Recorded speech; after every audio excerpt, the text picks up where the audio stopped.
내가 이게 당신한테 지금 아니 보증금을 안 걸었어? 예? 그 사장님 나하고 좀 제가 만납시다.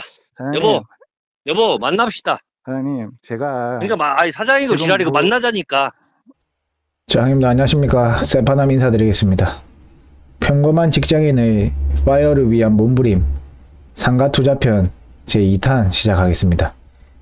1탄에서 제가 상가투자의 기본에 대해서 간단하게 말씀을 드렸고 2탄에서는 제 실제 투자 사례를 토대로 투자 성과에 대해서 한번 자체 평가해보는 그런 시간 한번 가져보겠습니다. 자, 표를 보시겠습니다.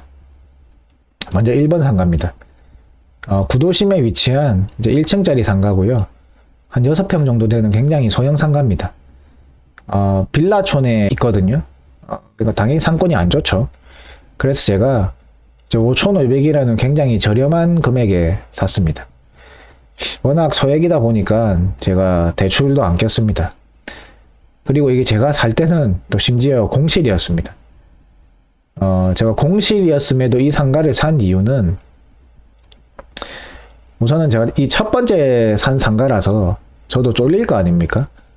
워낙 상가 투자로 망한 사례가 유튜브만 봐도 수두룩하잖아요. 그래서 무조건 1억 이하 상가를 사자. 그렇게 결심을 했고요. 그러려면 이제 좋은 위치에 있는 상가는 안 되지 않겠습니까?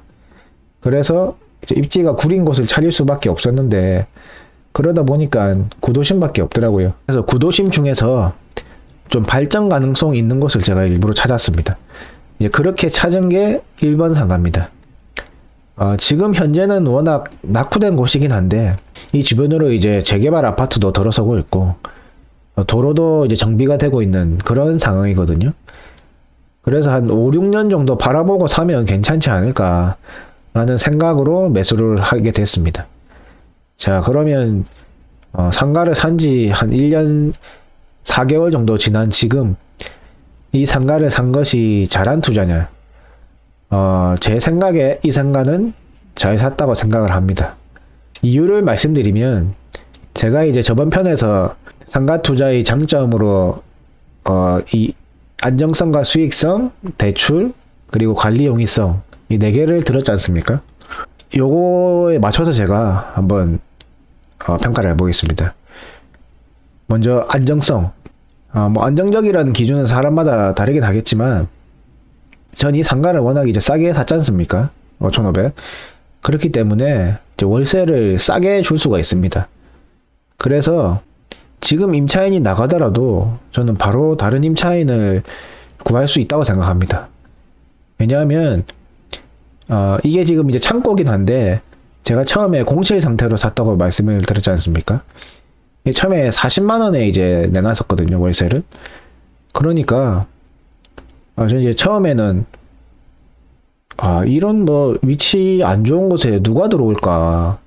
뭐 빌라촌에 사실 뭐 특별히 들어갈 만한 업종이 없잖아요.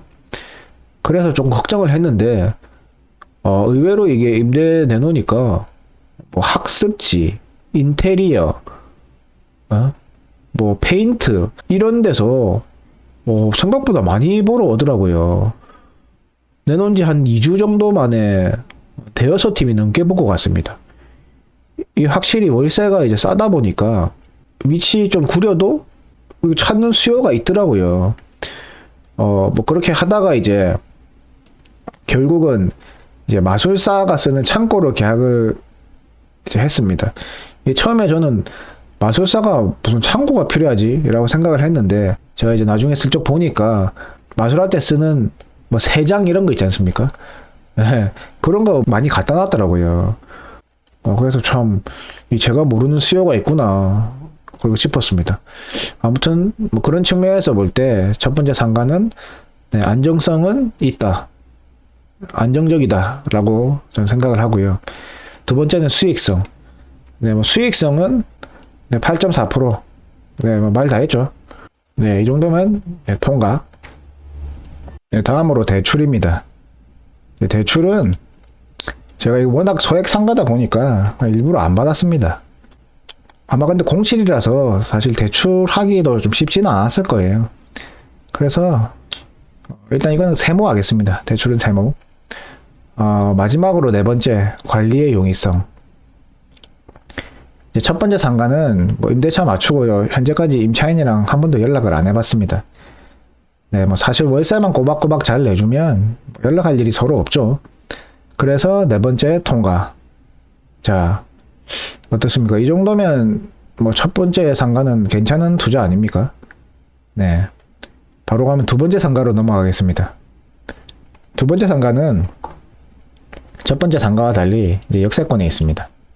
역세권에 있고, 그리고 전형적인 이 상업지역 안에 있는 역세권이라 그냥 우리가 흔히 볼 수 있는 이제 지하철역 주변으로 막 술집도 있고 막 그렇게 좀 발달된 상권이 있지 않습니까? 예, 그런 곳이고, 1층에 있고 15평이고요. 현재 피자 프랜차이즈가 들어와 있습니다. 그럼 뭐 바로 이제 평가를 한번 해보면, 첫 번째 안정성입니다. 제가 확인해 보니까 다른 거 다 제외하고 인테리어비만 거의 한 5천 가까이 든다고 하더라고요. 뭐 나머지 뭐 가맹비나 뭐 이것저것 다 합하면 거의 1억 가까이 들어가고, 그래서 이게 제가 중간에 임차인이 한번 바뀌었는데, 새로 들어오신 분도 권리금 뭐 5천 이상 주고 들어왔다 하더라고요. 이렇게 권리금이 있는 상가는 그래도 어느 정도는 안정적이라고 할 수 있겠죠. 그래서 안정성은 통과 하겠습니다. 두 번째는 수익성. 수익률이 6% 살짝 넘거든요. 1층 6%면 사실 수도권 기준으로 나쁜 건 아닌데, 그렇다고 이게 뭐 또 좋다? 이 정도는 또 아니에요. 그냥 쏘쏘한 정도? 그래서 수익성은 세모하겠습니다. 자, 세 번째로 대출. 제가 이제 이 상가를 4억 5천에 샀는데, 그 중에서 2억 6천, 한 60% 정도 대출을 받았거든요. 이게 대출이 생각보다 많이 안 나오더라고요. 이제 대출이 수익률 기반으로 나오기 때문에 매매가 대비 임대료가 낮으면 그렇게 많이 나오진 않습니다. 그래서 대출 같은 경우에도 세모, 그리고 마지막으로 관리의 용이성. 사실 두 번째 상가는 중간에 임차인이 한번 바뀌어서, 바뀐 이유는 제가 정확하게는 모르는데 이제 본인 말로는 일이 너무 힘들어가지고, 그분이 좀 나이가 있으셨거든요. 그래서 못하겠다 하더라고요. 이게 피자 만드는 게 굉장히 힘든가 봐요. 그래서 아무튼 새로운 임차인분하고 계약을 체결해야 되니까 그걸로 부동산을 한번 왔다 갔다는 하긴 했는데, 그거 빼고는 사실 별일이 없었습니다. 바뀐 임차인분하고도 뭐 계약하고 나서 따로 연락한 적도 없고, 그래서 관리의 편의성은 통과라고 해도 될 것 같습니다. 자, 그러면 두 번째 상가는 안정성과 관리 용이성은 동그라미, 수익성과 대출은 이제 세모죠. 두 번째 상가는 그냥 쏘쏘한 투자였다고 생각합니다. 제가 만약에 이때로 다시 돌아가서 투자할 거냐고 물으면, 저는 두 번째 상가는 안 살 것 같아요. 네. 왜냐하면 사실 이게 뭐 세금 다 떼고 하면 수익률이 한 5% 초반 정도밖에 안 되잖아요. 근데 5% 초반인데, 그냥 5% 초반이면 그냥 채권 사는 게 낫지 않을까. 굳이 뭐 제가 이거 사서 괜히 리스크를 안으면서 이 5%짜리를 할 필요가 있나? 사실 이런 생각이 좀 들거든요.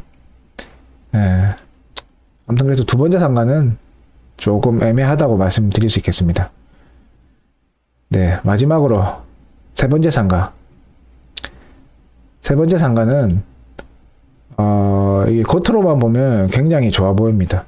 겉으로만 보면 상업지역에 있고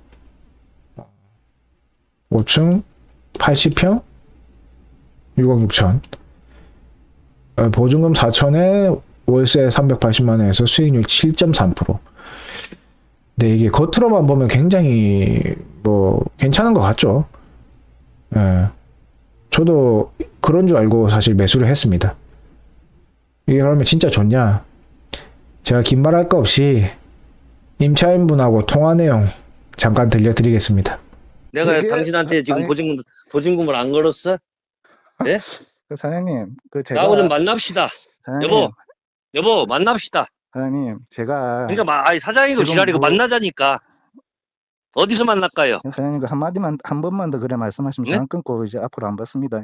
제 말, 네? 아니, 제 받고 말 안 받고는 나 제말 주소 잘 있잖아. 들으세요. 당신 주소 내가. 네, 미쳤죠. 네, 이게 지금 불과 한 4, 5개월 전이거든요. 지금 세 번째 상가는 어떻게 되고 있을까요?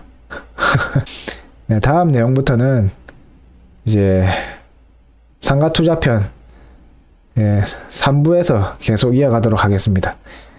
시청해 주셔서 감사합니다. 셀파남이었습니다.